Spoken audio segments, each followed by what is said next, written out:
Hi guys, welcome back to an explore literature. इस video के अंदर हम डिस्कस करने वाले हैं 20th सेंचुरी वर्ल्ड हिस्ट्री की unit number 5 second world war. इसकी फर्स्ट से लेके 4 यूनिट तक हम ऑलरेडी कवर कर चुके हैं। आई होप आपने वो देख लिया होगा।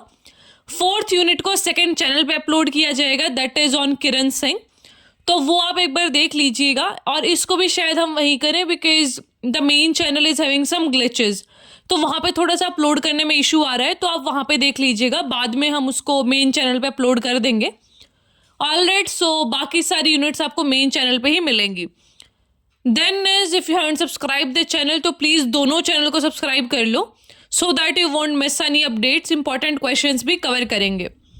ऑलराइट, एंड जल्दी जल्दी इस चैनल पे भी 500 सब्सक्राइबर्स करा दो। Then we'll upload some important questions and tips for the exam.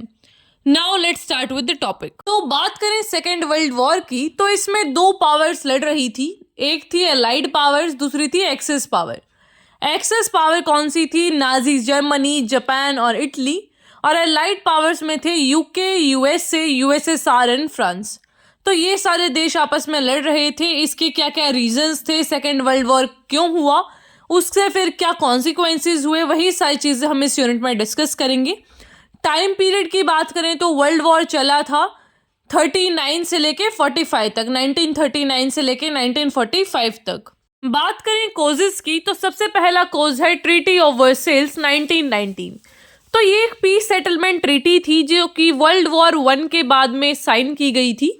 इससे क्या हुआ कि बहुत ज़्यादा हार्श पेनल्टीज, बहुत ज़्यादा हार्ड रिस्ट्रिक्शंस डाल दी गई जर्मनी के ऊपर। इससे फिर बहुत सारे टेरिटोरियल लॉस हुए, मिलिट्री रिस्ट्रिक्शंस हुआ जर्मनी पे। बहुत सारे जर्मन्स ने इसको एज अ ट्रीटी देखा कि बड़ी अनजस्ट ये ट्रीटी है और सिर्फ एक डिज़ायर था ये रिवेंज लेने का। तो इसकी वजह से ही फिर जो राइज हुआ नाजी पार्टी का एंड हिटलर का। Then is rise of totalitarian regimes.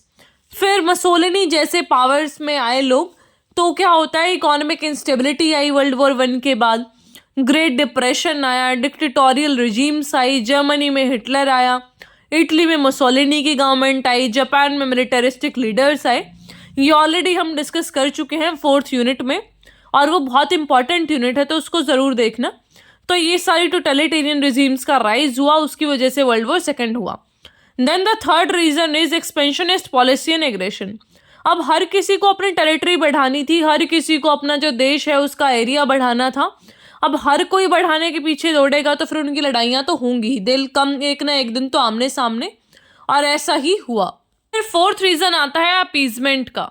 तो यूरोपियन पावर्स थी जैसे कि ब्रिटेन और फ्रांस, इनिशियली तो उन्होंने अपीजमेंट का पॉलिसी दिखाया कि भाई खुश रखेंगे हिटलर को, इसकी थोड़ी थोड़ी बातें मान लो। लेकिन बाद में इनको पता चला कि हिटलर क्या क्या कर रहा है, तो फिर उसके एग्रेसिव एक्शंस के खिलाफ ये बोले। Then this all happened. फिर होता है failure of League of Nation. हमने लीग ऑफ नेशन की भी बात करी थी। लीग ऑफ नेशन एक ग्रुप था, एक ऑर्गेनाइजेशन बनाया था कि भाई ऐसा लड़ाई झगड़े में बात नहीं आने देंगे, हम बात करके सुलझा लेंगे। लेकिन इसमें यूएसए ही नहीं था जिसने इसको बनवाया था, तो इस वजह से ये पूरा जो लीग ऑफ नेशन है वो ऐसा फेलियर साबित हुआ। Then is economic factors. तो बहुत ज़्यादा ग्रेट डिप्रेशन चल रहा था, इंस्टेबिलिटी चल रहा था, एंड पैसे का ऐसा तंगी चल रहा था हर एक देश में, तो इसकी वजह से भी ग्लोबल इकोनॉमिक टर्मोइल्स हुए 1930s में। Last reason is militarism and nationalism. हर एक देश को अपनी पड़ी थी, हर एक देश के अंदर अल्ट्रा नेशनलिज्म चल रहा था कि हमारे देश का ग्लोरी वापस आए, हमारा प्राइड वापस आए।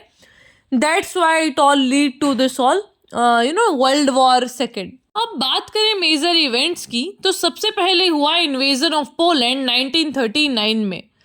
तो नाजी जर्मनी ने हिटलर के अंडर इन्वेड कर दिया पोलैंड पे, जिसकी वजह से फ्रांस और ब्रिटेन भी फिर वॉर डिक्लेयर कर देते हैं जर्मनी के खिलाफ। इससे ही स्टार्ट हुआ था world war 2। Then is battle of France in 1940। तो इसमें क्या होता है, जो जर्मनी है वो क्विकली एडवांस करता है through western Europe, and by 1940 जो फ्रांस है वो नाजीज के हैंड्स में रहता है। Evacuation of British and Allied forces from Dunkirk became a significant movement of resistance and survival. तो आपको सिर्फ ये पॉइंटर्स लर्न करना है कि सबसे पहले पोलैंड पर इन्वेजन हुआ, फिर बैटल ऑफ फ्रांस हुई 1940 में, फिर बैटल ऑफ ब्रिटेन हुई 1940 में, फिर हुआ ऑपरेशन बारबरोसा 1941 में। तो इसमें क्या हुआ था, जून 22 1941 में नाजी जर्मनी ने इन्वेड करा था सोवियत यूनियन को, दैट इज यूएसएसआर को, in a largest military operation in history. तो ये लार्जेस्ट मिलिट्री ऑपरेशन था हिस्ट्री का, जिसका नाम है operation Barbarossa. Despite initial success in harsh winter, the Soviet resistant turn the tide against Germans. तो लास्ट में लेकिन जो सोवियत यूनियन है उसकी ही जीत हुई थी। फिर उसके बाद अटैक होता है पर्ल हार्बर पे 1941 में। जापान ने एक सरप्राइज अटैक लॉन्च करा था US naval base at Pearl Harbour, Hawaii में। Then was battle of Midway 1942, फिर बैटल ऑफ स्टिलिनग्राड हुई, फॉल ऑफ बर्लिन वॉल हुआ, फिर एटॉमिक बॉम्बिंग हुई हिरोशिमा और नागासाकी पे। इनकी जो ये दो लाइन की डिटेल मैंने दे रखी है, that is more than enough, आप वही लर्न कर लीजिएगा, काफ़ी रहेगा आपके लिए। कुछ जो पॉइंटर्स हैं वो आप लर्न कर लो, सभी याद नहीं होते हैं तो जस्ट लिव इट। अब बात करते हैं इसके कॉन्सिक्वेंसेस पे। ये हुए मेन इवेंट्स कि भाई जो सेकेंड वर्ल्ड वॉर है उसकी वजह से क्या क्या फ़र्क पड़ा हमारे जो ग्लोबल पॉलिटिक्स है उसके ऊपर, और जो सारे डायमेंशंस हैं उन पे क्या फ़र्क आया इस वॉर की वजह से। तो यहाँ डेटा की बात करें तो सम 70 टू लेके 85 मिलियन पीपल डाइड, जिसमें कुछ सोल्जर्स थे, सिविलियंस थे, बहुत ह्यूमन सफरिंग्स हुआ, कैजुअलिटीज हुई, जीनोसाइड हुआ, फोर्स डिस्प्लेसमेंट हुआ। हॉलोकॉस्ट के बारे में हम सबको पता है, जब नाजीज के खिलाफ एक सिस्टमैटिक किलिंग ऑर्डर्स दे दिए गए थे तो सम 6 million Jews died because of that. Decline हुआ यूरोपियन पावर्स का, आइडियोलॉजिकल और मिलिट्री राइवल्स बढ़े, यूएस और यूएसएसआर के बीच टेंशन्स बढ़ी, कोल्ड वॉर हुआ, जिसकी वजह से अभी तक भी they both have that thing कि भाई हाँ यूएसए को आगे नहीं निकलने देना, उसको ये रहता है यूएसएसआर को आगे नहीं निकलने देना।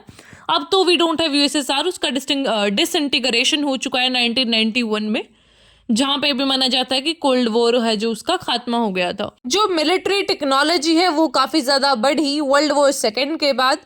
स्पेस रेस भी स्टार्ट हो गया था कि कौन सबसे पहले चांद पे जाएगा, कौन ये खोज करेगा, कौन वो करेगा। विमेन का रोल चेंज हुआ, वो मैंने आपको पहले ही बताया कि वॉर के बाद जो वर्क फोर्स है, अब देखो जो मेल लोग थे वो तो क्या कर रहे थे, वो वॉर में अपना पार्टिसिपेशन दे रहे थे। अब किसी को तो वर्क फोर्स के लिए आना था ना, तो women come out of their houses और फिर उनको वर्क फोर्स में लिया गया। क्रिएशन हुआ इसराइल का, जिसकी वजह से अभी तक भी इतनी प्रॉब्लम्स चल रही है। जो इसराइल और फ़लस्तीन का इशू है वो आप सबको पता ही है। तो ये सारे कॉजेज़ थे इस सेकेंड वर्ल्ड वॉर के, मेन इवेंट्स, और फिर उसकी वजह से क्या क्या कॉन्सिक्वेंसेस हुए वो भी हमने डिस्कस करा। आई होप आपको समझ आया होगा। कोई क्वेश्चन क्वेरी रहता है तो वो बता देना। इसी के साथ आपका ये वाला जीईबी कंप्लीट होता है। इफ़ यू वांट कि मैं इसके इम्पोर्टेंट क्वेश्चंस डिस्कस करूं तो जल्दी जल्दी इस चैनल पे 500 सब्सक्राइबर्स करा दो। ऑल राइट, और फीडबैक तो प्लीज़ देना मत भूला करो, ज़रूर से दे के जाओ फीडबैक अपना कि किस तरीके से आपको लगते हैं सारे टॉपिक्स। कोई भी स्कोप ऑफ इम्प्रूवमेंट है तो वो बताओ। So just tell me how you feel watching the lectures. All right, so I will meet in the next video. Till then take care, stay happy, stay healthy.